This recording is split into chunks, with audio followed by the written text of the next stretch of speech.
Rahayu Sagung Dumadi, matur sembah nuwun atas kehadiran saudara-saudara semua. Di sini ini blegernya Mas Tunjung. Saya asli Magetan, Jawa Timur. Nama saya Tunjung Dimas Bintoro.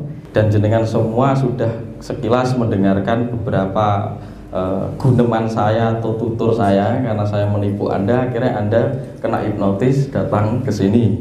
Nanti di sini kita bersama-sama, kita berkumpul dengan wadah, ya wadahnya adalah kasanah budaya atau spiritual, terserah Anda menamai apa. Yang jelas kita tidak bisa melekatinya, karena kita sendiri sedang bertransformasi menuju sesuatu yang sebenarnya kita ini siapa, kan gitu ya. Jadi kita tidak berani melabeli siapa diri kita. Label-label atau identitas itu hanya temporari, bersifat sementara.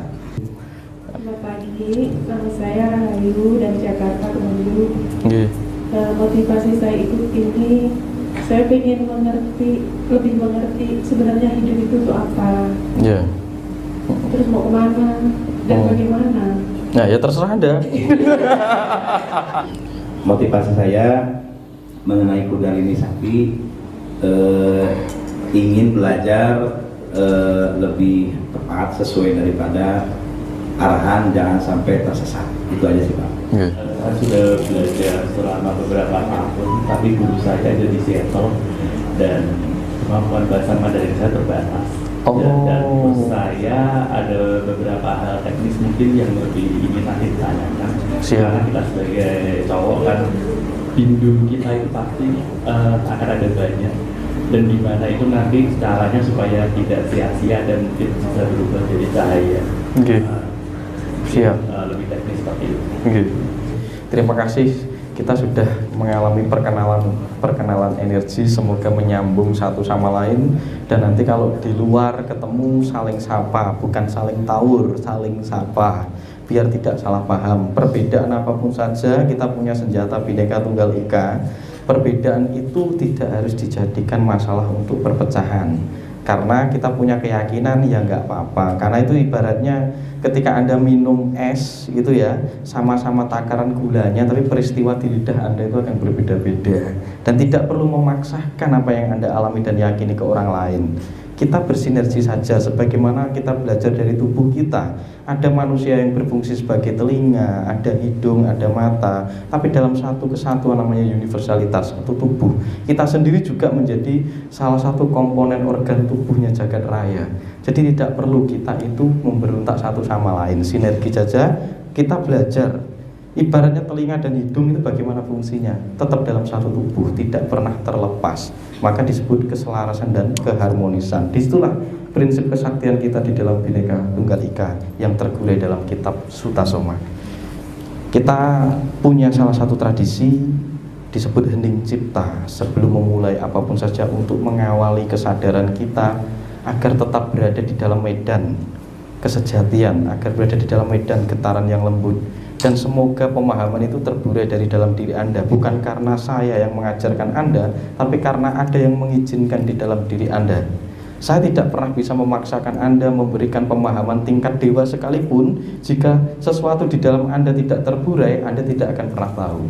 Jadi pengetahuan itu bukan dari saya hanya fasilitas yang mungkin Anda pakai untuk mempertanyakan kegundahan, kebingungan Anda. Dan sebagaimana Anda yang duduk di depan saya, itu bagi saya Anda membawa memori-memori atau pesan-pesan yang mungkin belum pernah saya alami. Karena satu pribadi itu saling merangkul dan memikul. Di situ ada kekurangan dan kelebihan yang harus kita ambil. Bisa jadi ada satu sisi pelajaran saya yang ada di dalam diri Anda masing-masing, yang kebetulan ada pertemuan melalui energi kita mentransfer file. Ada file saya di dalam diri Anda, ada file Anda di dalam diri saya. Itu namanya tukar kawruh. Nah, dengan adanya kawruh, kita diawar-awari oleh roh kita, karena itulah pengertian. Maka hening cipta dulu, tundukkan kepala Anda, dan itu tradisi kita untuk mengawali agar kita tetap eling lan waspodo, terjaga oleh energi Tuhan itu sendiri. Hening cipta mulai.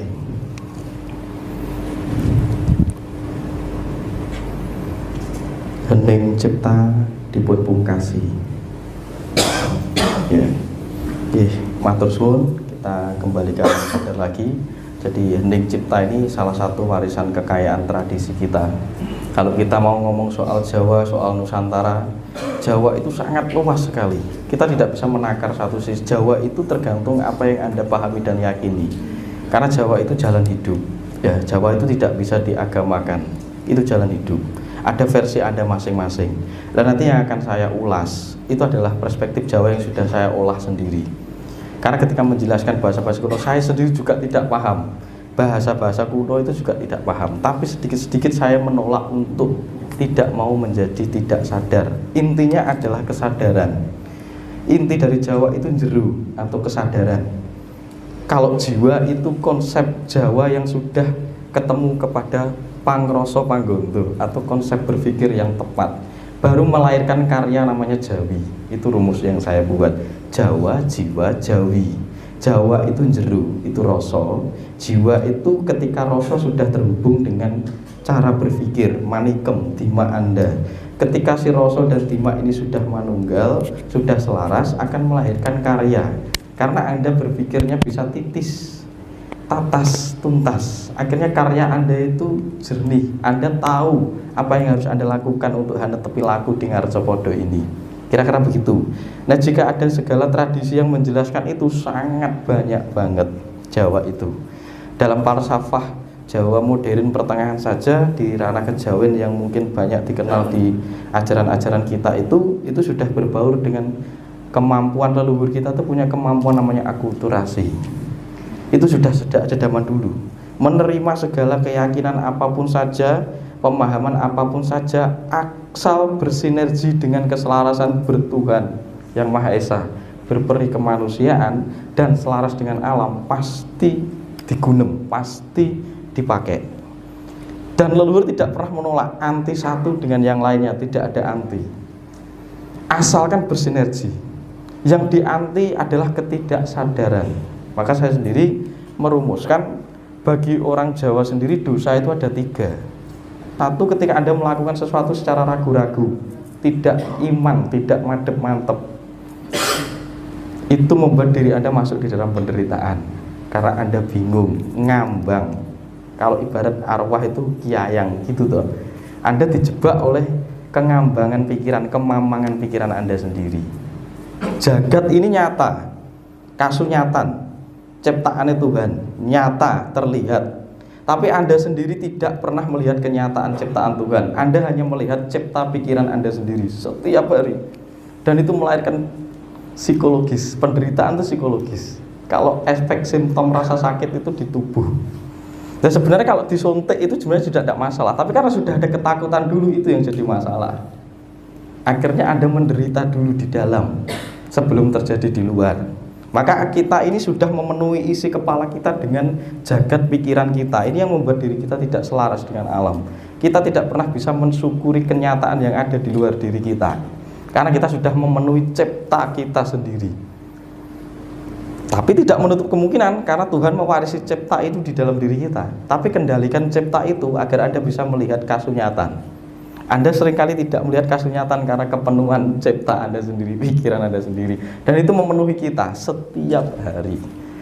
Nah, mari belajar dengan seperti ini, kita akan meruat, memberikan sirkulasi yang tepat agar tidak terpenuhi di dalam bayang-bayang kita. Maka kita ini terjebak di alam ajsam, alam angan-angan kita sendiri setiap hari. Setiap hari. Itu yang bikin kita menderita. Kira-kira begitu. Nah, nanti saya ulas tentang kejawa ini. Saya meramu sendiri, memasak sendiri bagaimana membuat mapping yang begitu mudah, yang begitu praktis. Tidak menutup kemungkinan ilmu Jawa itu memiliki kekayaan niskala, kekayaan gaib. Karena kita tidak bisa terlepas dari 3 pengaruh. 1, okultisme. 2, teosofi. 3, teologi. Kita tidak pernah terlepas dari 3 pengaruh ini. Apa sih okultis itu? Anda memiliki kepercayaan tentang dunia magis, dunia gaib, mbahmu, leluhurmu, Nyiloro Kidul, Bung Karno, rohe teko nekani aku gitu kan, mendatangi saya dan sebagainya. Itu okultis, karena mempercayai ada energi di luar dirinya.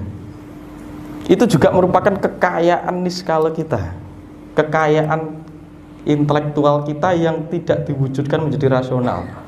1, bisa dijadikan konsep pelestarian alam.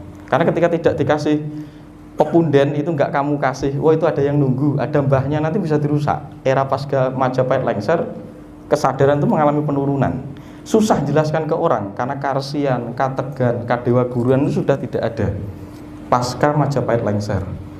Nah, Kanjeng Sunan Kalijaga membuat niskala, kekayaan niskala diwujudkan dalam proses okultisme, diwujudkan dalam corak okultisme, membuat peranan-peranan energi magis di luar diri sebagai konsep pelestarian alam. Kalau pepunden, cagar alam itu tidak dikasih bla bla bla bla gitu kan, tidak ada dikasih yang menunggu, tidak dibentuk ada dahyang dan lain sebagainya gitu kan. Dahyang itu pasti rusak, pasti ada vandalisme, pasti ada penjarahan peripeh. Peripeh itu emas yang ditanam di bawah candi sebagai syarat berdirinya candi untuk menjangkau gelombang energi di antahkirana. Antahkirana itu langit sampai itu bisa disebut Sidratul Muntaha mungkin gitu ya. Itu ada tantu yang ditanam oleh leluhur kita. Itu sejauh pemahaman saya. Nah, dan konsep okultisme ini juga digunakan untuk legitimasi kekuasaan. Aku ki putune bla bla bla bla. Aku didampingi bla bla bla. Kalau kamu tidak tunduk kepada saya, kamu kena tulah dari kanjeng bla bla bla. Itu karena legitimasi kekuasaan. Pasca Majapahit lengser di era Mataram baru. Nah, budaya okultisme ini jika dimasukkan ke dalam diri kita, itu dibijaksanai sebagai konsep sedulur papat. Sedulur papat. Limo pancer, apa itu? Itu konsep arah, memahami navigasi ruang waktu yang akhirnya diwujudkan dari apa? Kalau Jawa modern itu ada namanya kakang kawah. Nah, kakang kawah itu wujudnya putih, itu duduknya itu umanis, legi, itu ada di Etan Timur, ada di Es Etan Timur, itu wujudnya putih, manifestasi dari Dewi Sri, itu kakang kawah kita. Kalau di dalam diri kita wujudnya mutmainah, air, elemen air. Dan nanti ngembang lagi cemeng, cemeng itu apa? Wage.